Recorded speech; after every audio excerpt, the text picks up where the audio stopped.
Queridos hermanos, iniciamos la lección divina de este día martes 23 de enero, martes de la tercera semana del tiempo ordinario.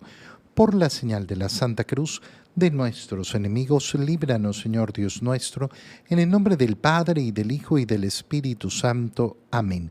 Señor mío y Dios mío, creo firmemente que estás aquí, que me ves, que me oyes. Te adoro con profunda reverencia. Te pido perdón de mis pecados y gracia para hacer con fruto este tiempo de lección divina. Madre mía Inmaculada, San José, mi Padre y Señor, Ángel de mi guarda, interceded por mí. Continuamos en este día martes con la lectura del segundo libro de Samuel. Leemos el capítulo 6, versículos 12 al 15 y 17 al 19. En aquellos días David fue a casa de Obed-edom, donde estaba el arca de la alianza, y la transportó con gran alborozo a la ciudad de David. Apenas habían dado 6 pasos los que llevaban el arca, cuando él sacrificó un toro y un becerro gordo. David danzaba con todas sus fuerzas ante el Señor, ceñido con una especie de mandil de lino que usaban los sacerdotes. David y toda la casa de Israel conducían el arca del Señor con aclamaciones de júbilo al son de las trompetas. Llevaron el arca del Señor y la colocaron en su sitio en medio de la tienda que David había mandado levantar. Luego David ofreció al Señor holocaustos y sacrificios de acción de gracias. Cuando terminó, David bendijo al pueblo en nombre del Señor de los ejércitos y repartió a todo el pueblo, a cada hombre y a cada mujer de Israel, un pan, un trozo de carne asada y un pastel de pasas. Después se fueron todos, cada uno a su casa. Palabra de Dios.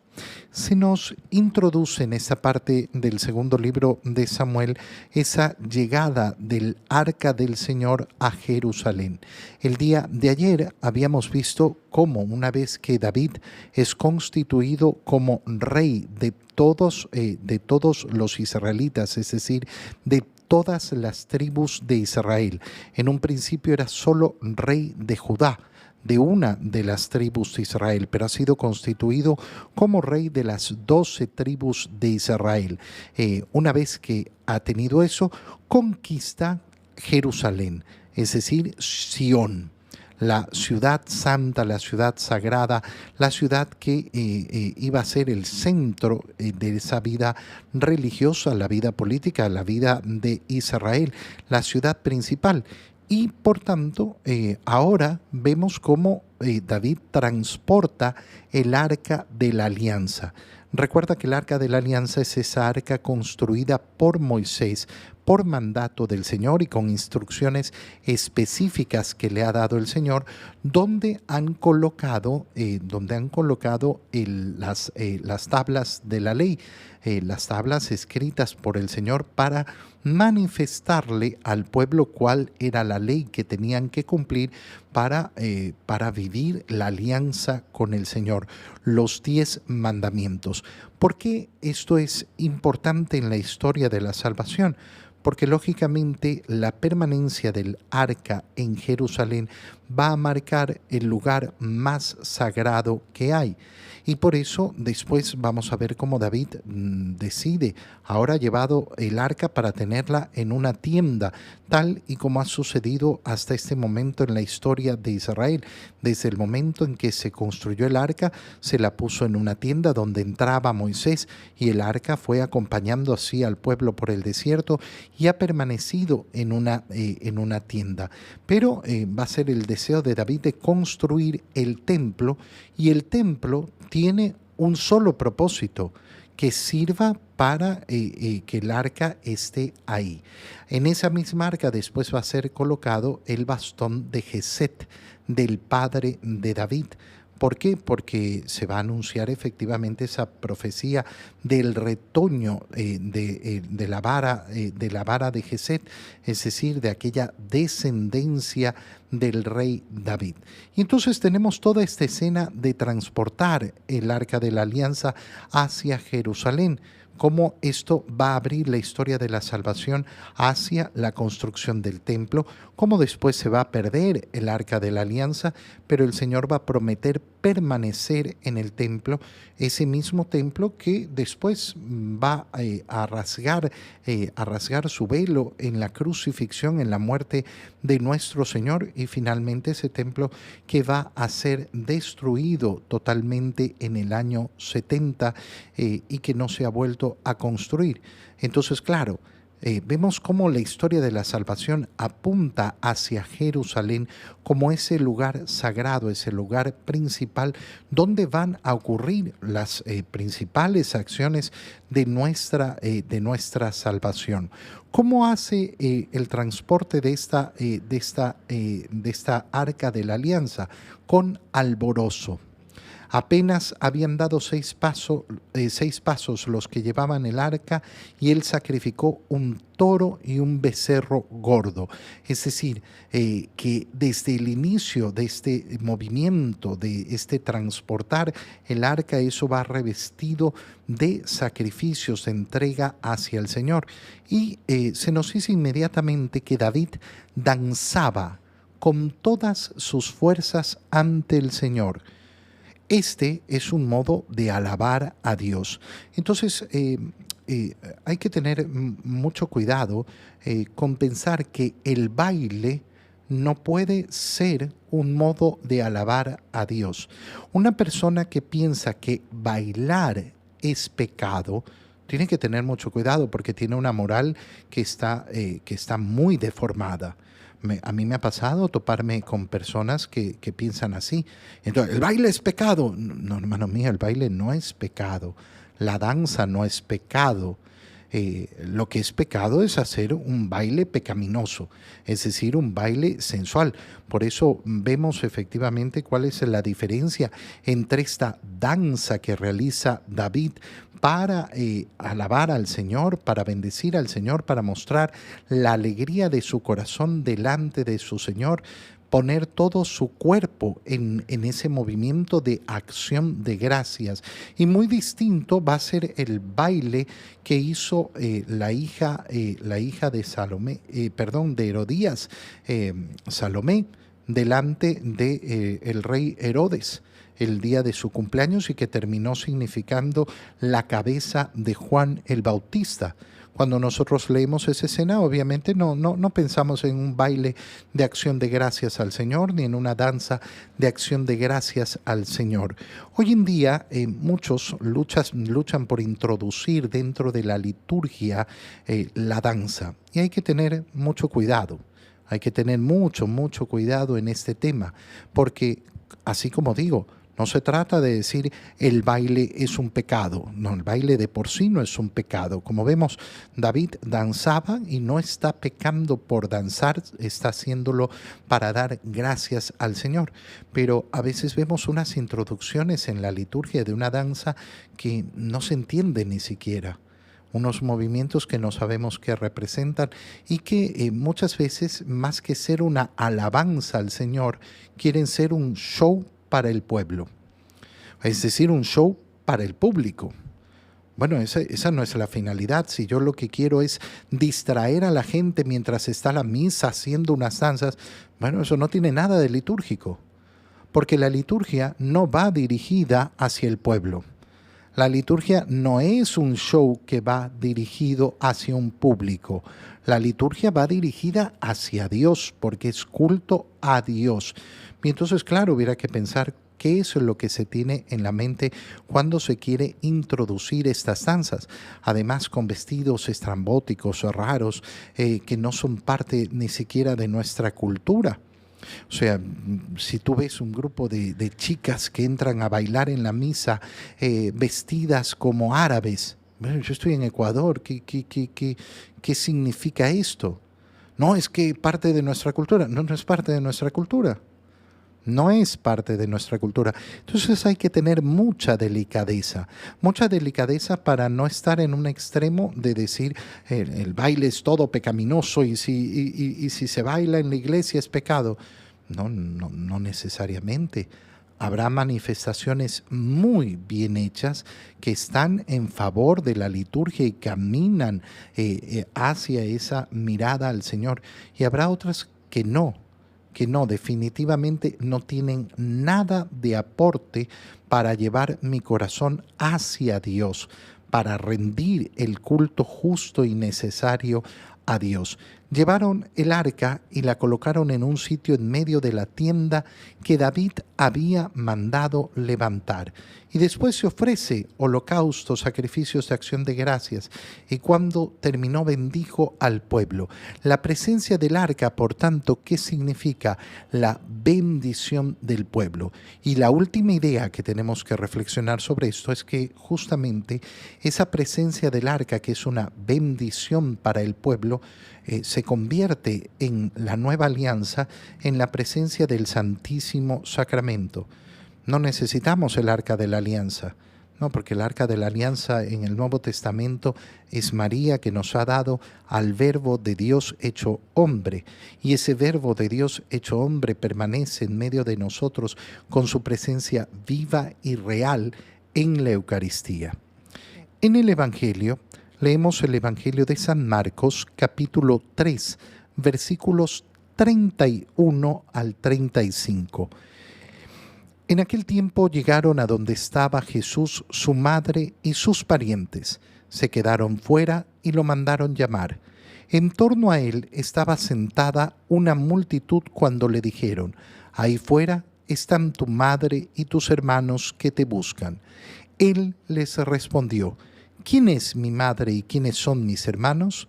Luego, mirando a los que estaban sentados a su alrededor, dijo: estos son mi madre y mis hermanos, porque el que cumple la voluntad de Dios, ese es mi hermano, mi hermana y mi madre.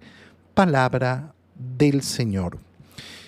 Hemos visto el día sábado de la semana pasada cómo los parientes de Jesús han ido a buscarlo. ¿Por qué? Porque decían que se había vuelto loco. Esto a la luz de que Jesús recibía tanta gente, ayudaba a tanta gente, sanaba a tanta gente, liberaba a tanta gente de esas posesiones del demonio, que no tenía tiempo ni siquiera para comer. Y entonces está loco. Los parientes. Vuelven a aparecer los parientes de Jesús. Uno podría pensar que después de que Jesús no les ha dado atención, han ido a buscar a María. María, ven, por Dios, que tu hijo de verdad está loco, tienes que ponerlo en rienda. Ahora, la escena que acabamos de leer, en primer lugar, no es una escena en la cual Jesús rechaza a su madre. No rechaza a su madre de ninguna manera, sino que va a alabar justamente lo más importante que hay en el corazón de María, que es cumplir la voluntad de Dios. María es madre de Jesús en primer lugar. ¿Por qué? Porque ha sabido aceptar y cumplir la voluntad de Dios. Pero sí nos está diciendo el Señor cuál es la renuncia que ha hecho. Y esto es una meditación muy preciosa que tenemos que realizar cada uno de nosotros. Llega su madre acompañada por los parientes de Jesús y se quedan afuera y lo mandan a llamar. ¿Qué sucedía? En torno a él estaba sentado una gran multitud y entonces le dicen: ahí afuera están tu madre y tus hermanos que te buscan. Y el Señor, ¿qué es lo que responde? ¿Quién es mi madre? ¿Y quién es verdaderamente María? María es justamente lo que está diciendo el Señor. Aquellos que cumplen la voluntad de Dios. Bueno, María es, como decíamos ya, aquella que ha cumplido la voluntad de Dios. Pero obviamente Jesús está explicando cómo ha realizado un sacrificio para dejar a su madre y hacer de aquellos que quieren cumplir la voluntad de Dios sus parientes, su madre, sus hermanos. Y a veces, como decía, no meditamos sobre esta realidad. Ha iniciado la vida pública de Jesús. Como veíamos la semana pasada justamente con esta escena de los parientes que creen que Jesús se ha vuelto loco, meditábamos sobre esos 30 años de una vida corriente, de una vida normal, de una vida sin grandes llamativos, sin cosas sorprendentes. La vida normal que ha llevado Jesús durante 30 años. Pero resulta que es hora de empezar esa vida pública y tiene que dejar su hogar. Dejar su hogar significa dejar a María. ¿Tú has reflexionado sobre el sacrificio que eso representa? Si uno se pone a considerar la hermosura de lo que debe haber sido compartir el hogar con María. Compartir el hogar con María, estar con ella todos los días, escucharla, tenerla cerca. La belleza, la comodidad. Cuán alegre y contento debe haber estado el corazón de Jesús todos los días en compañía de su madre María. Bueno, el Señor, para poderte anunciar el Evangelio, para poder hacer su vida pública, para poder morir en la cruz, ha renunciado a eso. Ha renunciado a su vida tranquila, a su vida preciosa, a su vida hermosa en el hogar de Nazaret. Ha decidido, con toda la libertad de su corazón, dejar a su madre, tal y como se requiere para toda vocación. Yo quiero casarme. Bueno, ¿cuál es la primera condición para el hombre que quiere casarse? Dejar a su padre y a su madre para unirse a su mujer, para unirse a su esposa y ser una sola carne. Para el sacerdote, ¿cuál es la condición? La misma. Tiene que dejar a su familia. No significa no amarla, no significa no quererla, no significa que yo ya no me intereso por mi papá y mi mamá, pero he puesto efectivamente de por medio para cumplir la voluntad de Dios, para seguir la misión, ese sacrificio que me lleva a no ponerlos como prioridad, porque la prioridad es el cumplimiento de la voluntad de Dios.